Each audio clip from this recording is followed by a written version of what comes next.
All right, welcome back. This is our last lecture of the evening, lecture number 6. We're talking about some of the um, false views, unscriptural views of the death of Christ. And we talked about the accidental one. You'll notice on page number 26, we have a couple other ones. The moral influence theory, the governmental theory, and then I have a list of some other ones that are down there. So let's kind of go through these relatively quickly. The moral influence theory, there's another name for that, and it's not something you're going to need to know, but it's called Bushnellianism, and that is actually named after a guy named Bushnell. But so a lot of these false claims are named after individuals. But the moral influence theory, basically what it comes down to is that Christ died only to show men how much God loved them. Christ died only to show men just how much God loved them. So basically, he is, just setting us an example of how nice he was. All right. You'll see a verse of scripture down there, 1 Corinthians 1:23, that Christ was crucified. Brother Stephen, if you have that, just bring that up on your computer real quick, if you would, please. 1 Corinthians 1:23 and 24. But we preach Christ crucified, unto the Jews a stumbling block, and unto the Greeks foolishness, but unto them which are called, both Jews and Greeks, Christ the power of God and the wisdom of God. Alrighty. And so, this was not just a moral influence, and the idea of it being a moral influence is what it does is it removes necessity. That Christ died not because it was necessary, but because it was basically a nice thing to do. And he died just to show you how much God loved you. And so but we see there, 1 Corinthians, and it is the power of God. The preaching of the cross is the power of God. So there is more than just a nice thing to do. The death, it's as if the death itself really didn't accomplish anything of any value except to be an example, and that's not what the scriptures teach. Now that approach, a lot of whereas Islam would hold to this accidental death, a lot of modernists would hold to this idea of this example type of thing, that Christ is an example to us, and so. Kind of like Hinduism. In a sense, yeah, it would be, but we're talking about more. Well, there would be Christian groups that would hold to this idea of it just being a moral value than anything, and so, especially when you get to the idea where you're doubting like sinful nature and that type of thing. If mankind is not innately sinful, it's as if that you can be changed if we change your environment, or if you understand how much God loves you, then your life will be changed and you'll turn over a new leaf and all this kind of thing. Well, with that type of thinking, you don't need the death of Christ in order to have a redemptive value. You simply need to follow Christ's example. And so if I teach you how to follow, let's just walk in his steps. Let's just, what would Jesus do mentality. If we just apply that type of teaching, then we can transform people. You don't need the blood of Christ to transform you. You just need moral teaching and a good value and a good example. So that's that type of thinking. And so this moral theory falls into that category. It's very modernistic in sense. The letter C there, the governmental theory. This is, I'll give you the fellow that is given credit for this. He was a Dutch theologian from back in the that's the 17th century. His name is Grotius, Grotius. And so it's often called Grotianism. Okay, so again, if you come up with some kind of heresy, you be the first one with it. You get it named after you. Okay, and wasn't that cool? Yeah, McGonagalism. Could you imagine that, brother? Having that label for theology books. Okay, So I was in a. I remember one time I was in the library at the Bible college I went to, and I was doing some research on something. I forget. I'm going through this bookshelf, and there it was. It was called the Shorter Catechism, and I just like pulled that thing off the shelf, and I had like, look at this, you know. And it was the shorter, as in not a name, but it was a shorter version of, I forget which catechism it was, and some like, what's that? That's funny. Yeah, well, I thought it was. I was like, I you just know, got it. like the Westminster Confession or something, where it's just kind of like abbreviated, and so I got the biggest kick out of that. But anyway, so this guy, he's applying with this. So in reference to the governmental theory, the basic idea is that we're talking about the death of Christ. It preserves the integrity of God's moral government. Preserves the integrity of God's moral government. This is his idea. It what? It preserves the integrity of God's moral government. That's basically the theory of the governmental theory. Okay? So, God's a holy God. And mankind has it's like they sinned, it's like they screamed in the face of God's holiness. So God has to do something.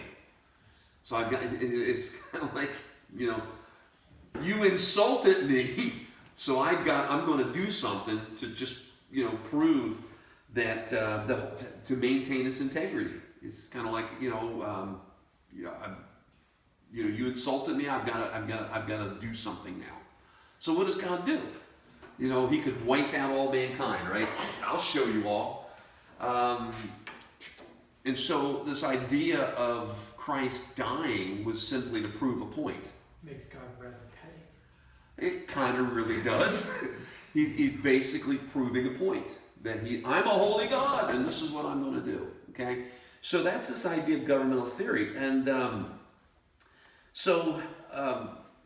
have 1 Peter chapter 2 down there, and and of course I think 1 Peter chapter 2 is a reference back to Isaiah chapter 53 also, and let me just get it, I'm not familiar with that verse in there, so I'm going to get over there real quick myself and read that. But 1 Peter chapter 2 verse number 24, 2:24, it says, who by himself bare our sins in his own body on a tree, and we being dead to sin should live unto righteousness, by whose stripes ye are healed. That's from Isaiah 53:5. But you see here not an idea of God trying to get back, but you see here again the whole which played out in Isaiah 53 is his compassion, his desire to bear the burden. So he's not lashing out, he is actually bearing the burden for us instead of lashing out to Christ in order to prove a point. And so the governmental theory, brought about by this Dutch theologian back in the 1600s, is that God had a point to prove, all right? That God was offended, and that he had to act on it. And so if God didn't act on it, then there's something, God's at fault now, so he had to do something. It's as if we pushed God's hand almost. And of course that's not why. It takes out the love. It takes out a lot of things, okay? And I believe that Christ, the scriptures teach us that Christ was crucified from the foundation of the world. It's always been a part of God's plan. Mm-hmm. So that, I know it's hard for us to get a grasp on that, but before Adam even sinned, God already knew what he was going to do. So he's not responding out of wrath in the fact that, oh, you did this and now I've got to do something. He already knew that he was going to do something. He's not reacting. Is there another name for that one? I don't have any other name for it except that I mentioned the guy's name, Grotius. I think it says the hatred of sin example theory. Because I messed something up on here. I have to go back and the hatred of sin example, otherwise known as the government of. Okay, is that okay? Yeah. You're just kind of going through Brother Sargent's notes there. Mm-hmm. Okay, I don't know. I don't have. If he's got a different term for it, the hatred of sin, this is not talking about a hatred for sin, but more of a responsiveness. He's basically responding. He's reacting to mankind's sin. Instead of it being a planned out action, it's a response. So God is responding to mankind's sin, and I don't see in the scriptures this idea of responsiveness. Okay. It would violate immutability and impeccability and omniscience. Well, it would certainly violate his omniscience because he knew, and so it's certainly not responding to his sin. The last one, let me see here. That is governmental theory. Some other theory. This is just kind of a collection here of different ones. That Christ was simply a martyr. He died for a good cause.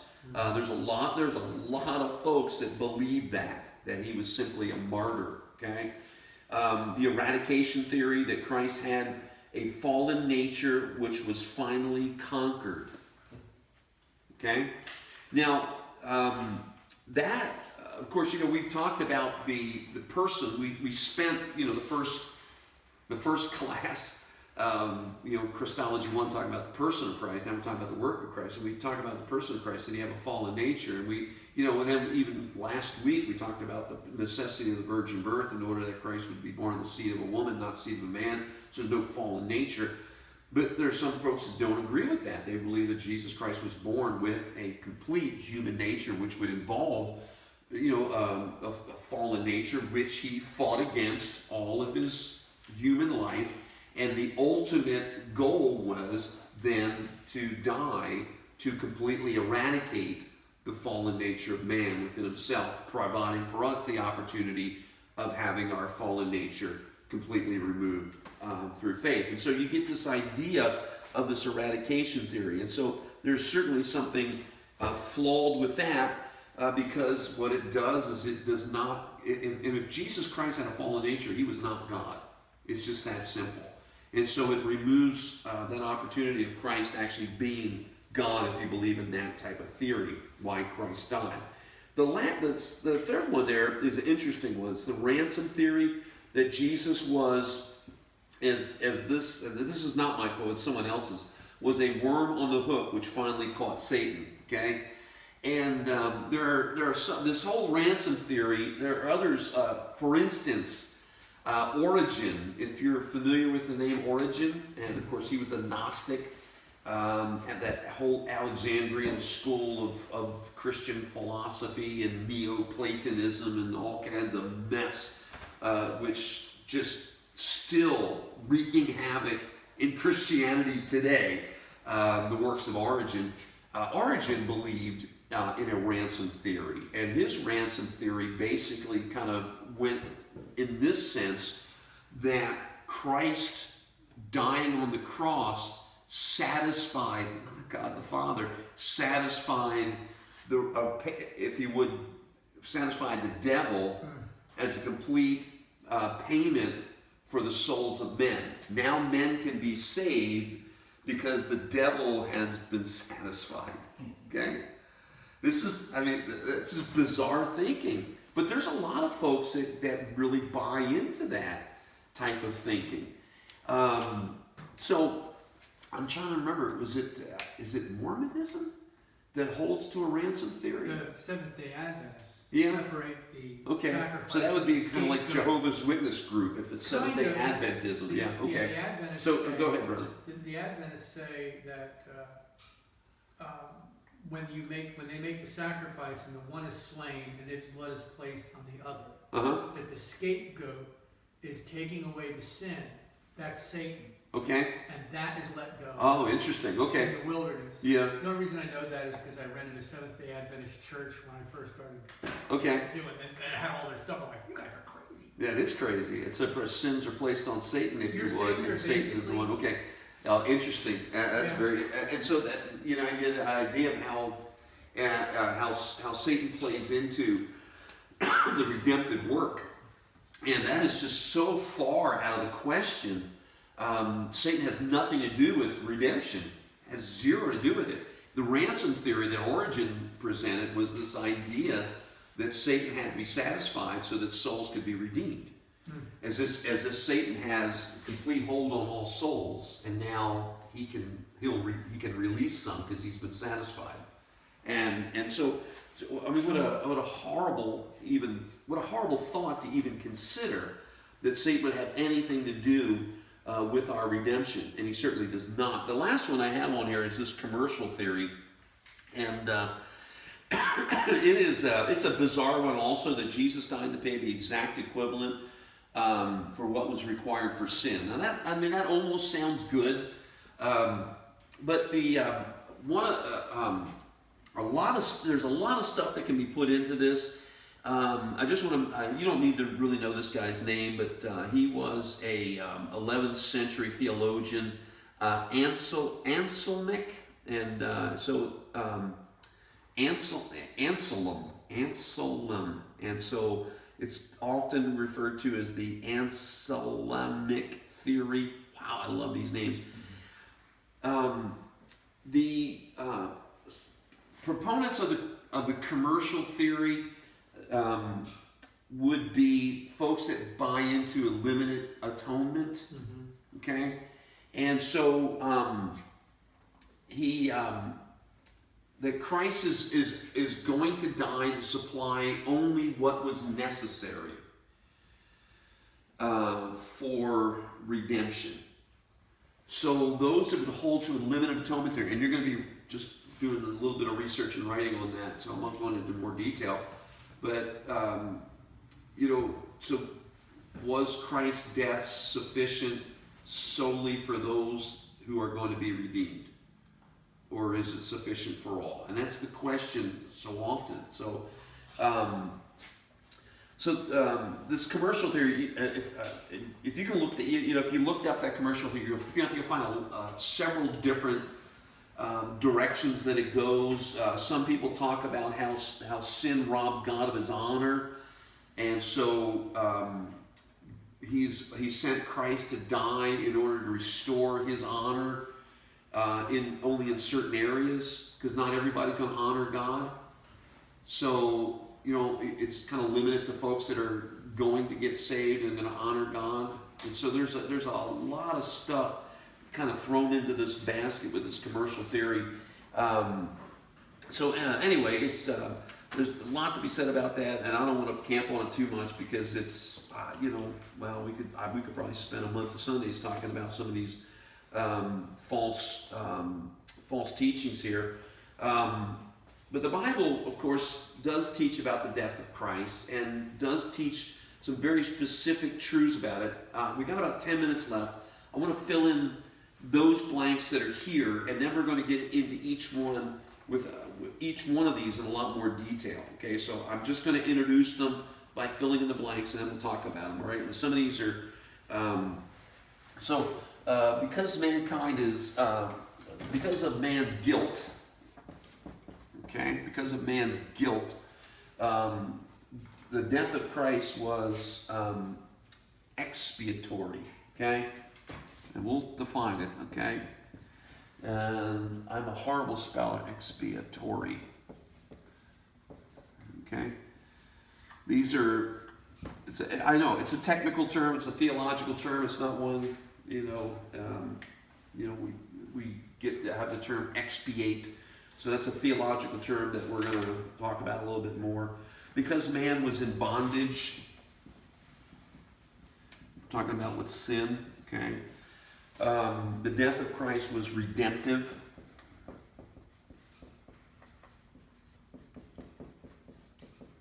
So we'll talk about what redemption means. Because of God's wrath. Because of God's wrath, the death of Christ was propitiatory. Brother Ryan and I were just talking about that right before class. Propitiatory. All right. Yep. Does get a little technical. Some people use the word propitious. I don't know if that's a real word or not. If it is, great. If not, that's fine. But because of man's enmity, you get the idea about being an enemy, okay? We have the death of Christ was reconciling. There's a C, not an S. Spelling never counts in any of my classes. Reconciling. All right. So that's those 4 things right down there. Now we're going to, as you can see in our notes, we're going to talk about each one of them. Let's just be honest with you. There's a lot of terms here that you probably won't hear from the pulpit very often. I don't generally use the word expiatory when I'm preaching, okay? But, to understand what that means, that's the important part, okay? We'll be talking about each one of these. I mean, if in preparation for next week, if you want to look them up, you are certainly welcome to do that. And of course, I never would hinder you from looking up words and getting good definitions. The work of the Lord, the work of Christ is the death of Christ, the work on the cross, the death of Christ is multifaceted. And you think, well, here he shed his blood. Well, okay, that's great. That's exactly what he did.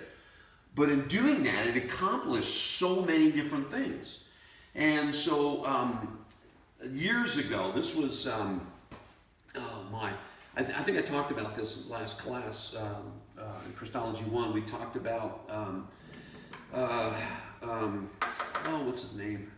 John MacArthur. And he wrote a book years ago about lordship salvation. And he had other books that he wrote about, and I've read some of MacArthur's stuff, and some of it's very good. I don't have any serious issues with a lot of what he does. I don't agree with all his theology, but one of the things that he talked about was the fact of about the blood of Christ. Was it just when Christ died on the cross, just the fact that he died, was that it, or is it the shedding of the blood? Is the shedding of the blood the most important part of it? As if you can just take the whole crucifixion and pull out little parts of it and say, well, Christ died for us. Well, yeah, he did. But was it necessary that he shed his blood? And was his blood any different than our blood? And these are kind of discussions that his books started generating, which I think were some good discussions about what really constituted the necessity of the shedding of the blood of Jesus Christ, and how, what was the value that was involved in that. And it generated a lot of good discussion about that. Whether you agree with them or not, it certainly generated some good discussion about the real details about what transpired when Jesus Christ died, okay? Because just in these 4 things that we're going to talk about here, there's a lot that happens here. And you think about the fact that, we, because of all this, we benefit from every aspect of this about what Christ has done, okay? So I'm going to end with that. That way we won't get started with this next section. So for next week, just have that 1 page in reference to atonement, limited atonement. Just, however you want to tackle the subject is fine, but 1 page is sufficient. You don't necessarily, you don't have to have a, no footnotes or bibliology or anything. If you want to jot down where you got your information, well, it's fine with me. But we're just going to have just that as an assignment. And then we'll talk about these 4 things next week as we continue on. Thank you very much for being in class tonight.